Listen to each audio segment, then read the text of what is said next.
गृह प्रतिष्ठा उपलक्षे 16 प्रहर नामयज्ञ अनुष्ठित।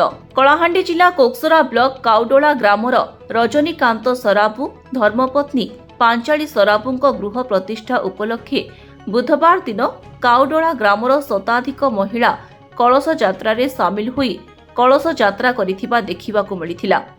गुरुवार सकाळ 7 घंटारू शनिवार सकाळ 7 घंटारे 16 प्रहर नामयज्ञ संपूर्ण होइथिला।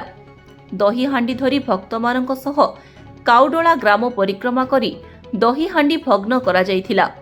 एठारे 7टी संकीर्तन दल अंशग्रहण करिथिले। जेहेतु एहा मार्गशीर मास होइथिबारु भक्तिमय मनोभाव नै हरिनाम नै हरे कृष्ण कृष्ण कृष्ण हरे हरे हरे राम राम राम हरे हरे एही नाम जप कले भक्तमानंक दुख दूर हेबा सह पाप मोचन होइथाय बोली भक्त माने विश्वास करिथांती।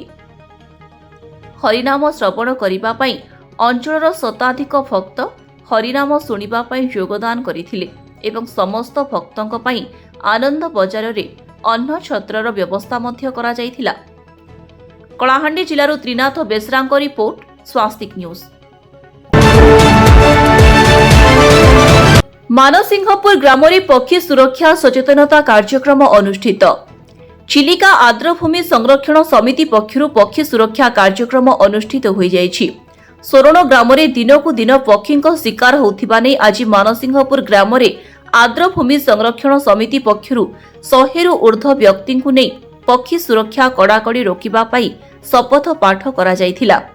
एथिरे बसिथिबा मंचासीन मुख्य अतिथि भाबे उपस्थित थिबा परिवेशविद धनेश्वर विधार, टांगी वन्यप्राणी रेंजर विराज दास, आर्द्रभूमि संरक्षण समिति सभापति त्रिनाथ बेहेरा, संपादक लक्ष्मीधर बेहेरा, उपसभापति संजय बेहेरा, कोषाध्यक्ष केदार बेहेरा उपस्थित रहिथिले।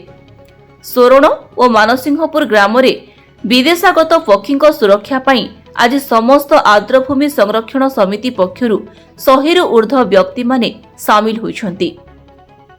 सोरण चिलिका कूल चेटी निकटरे एक अस्थायी कैंप कराजिबा सहित 24 घंटा पर्यंत कड़ाकड़ी पेट्रोलिंग रहिबो बोली वन्यप्राणी विभाग पक्षरु कुहा जायछि।